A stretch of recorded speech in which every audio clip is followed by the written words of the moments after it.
Olá, sexto ano, bom dia, tudo bem? Sabe que dia é hoje? Hoje é dia 12 de maio. Sabe de quem é o aniversário hoje? Meu aniversário. Eu sabia que vocês iriam lembrar, que vocês não iam esquecer, né?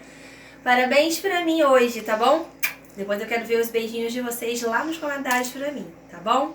Então agora a tia Amanda vai falar da nossa apostila, da apostila grega, tá bom?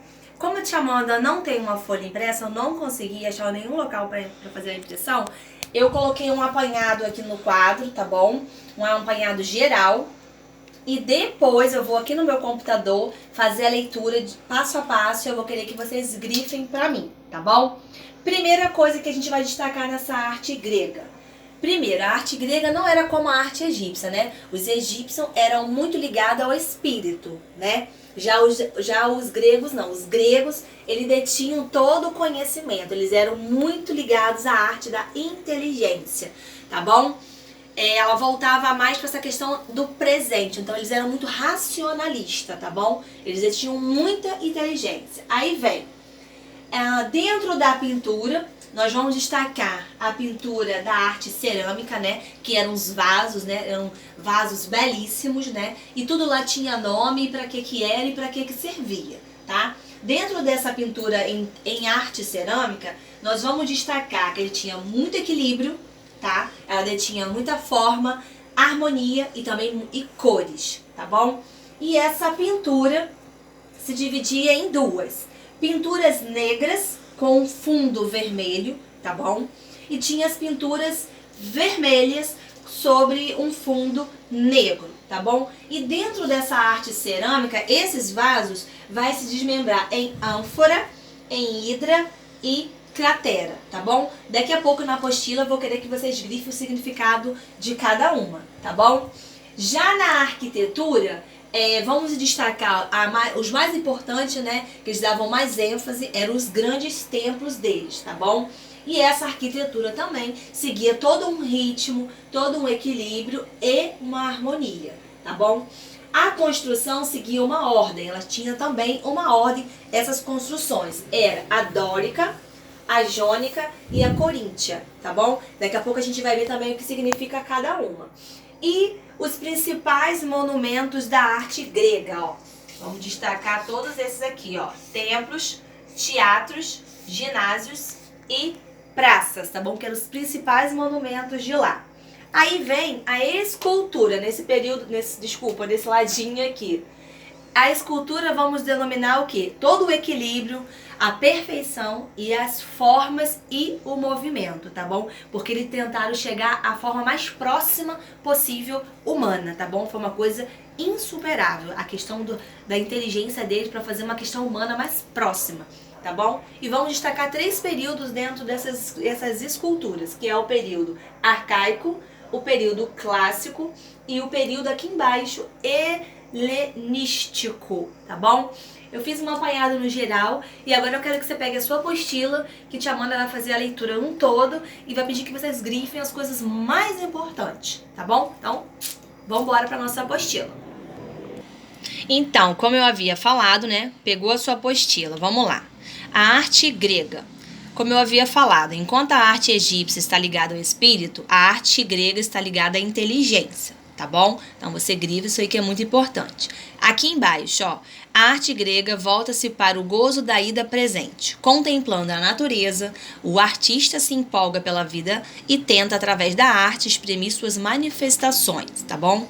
Numa constante busca da perfeição, o artista grego cria uma arte de elaboração intelectual em que predomina ritmo, equilíbrio, harmonia e harmonia ideal, tá bom?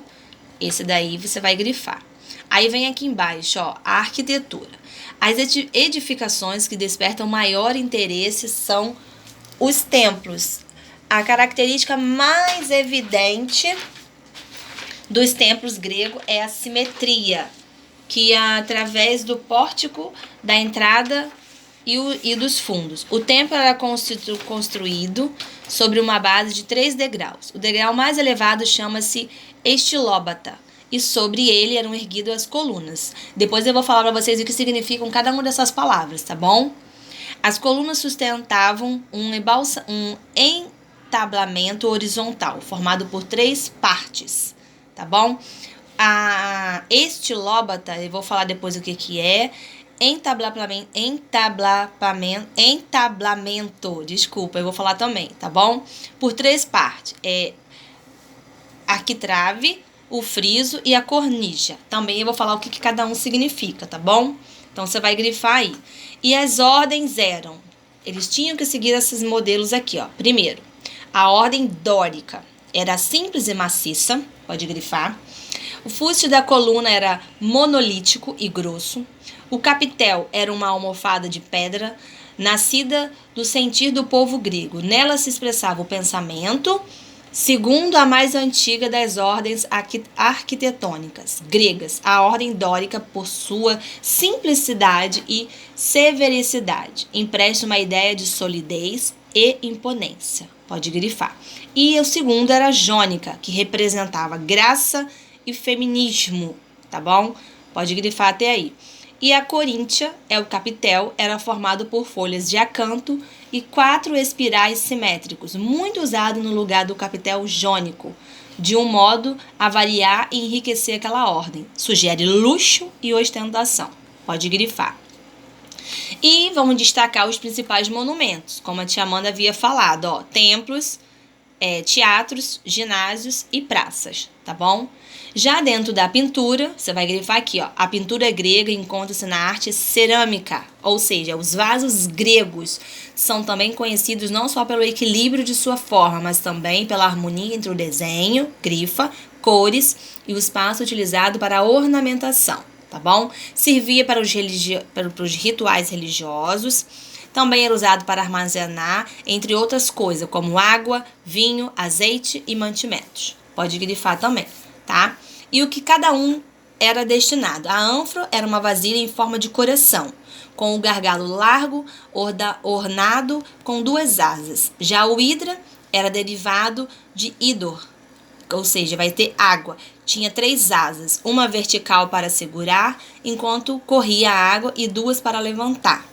E já a cratera tinha uma boca muito larga, com o corpo em forma de um sino invertido. Servia para misturar a água com vinho. Os gregos nunca bebiam vinho puro, tá bom?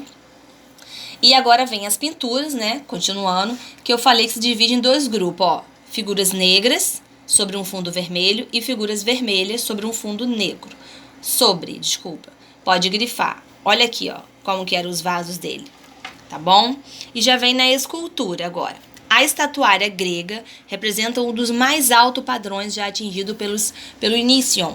Pode grifar. Na escultura, o antropomorfismo, esculturas de formas humanas, foi insuperável. Lembra que eu acabei de falar para vocês?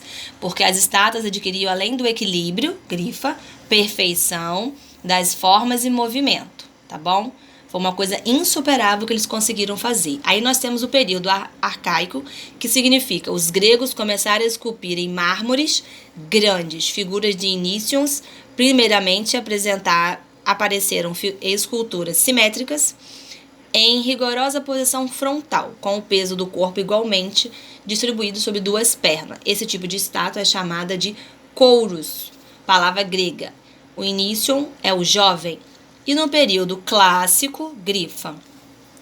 Passou-se a procurar o movimento nas estátuas. Para isto, se começou a usar o bronze, que era mais resistente do que a mármore, podendo fixar o movimento sem se quebrar. Sugere o nu feminismo, pois no período arcaico as figuras de mulher eram esculpidas sempre vestidas. Já no período helenístico, podemos observar o crescente naturalismo, pode grifar. Ou seja, os seres humanos não eram representados apenas de acordo com a idade e a personalidade, mas também segundo as emoções e o estado de espírito de um momento.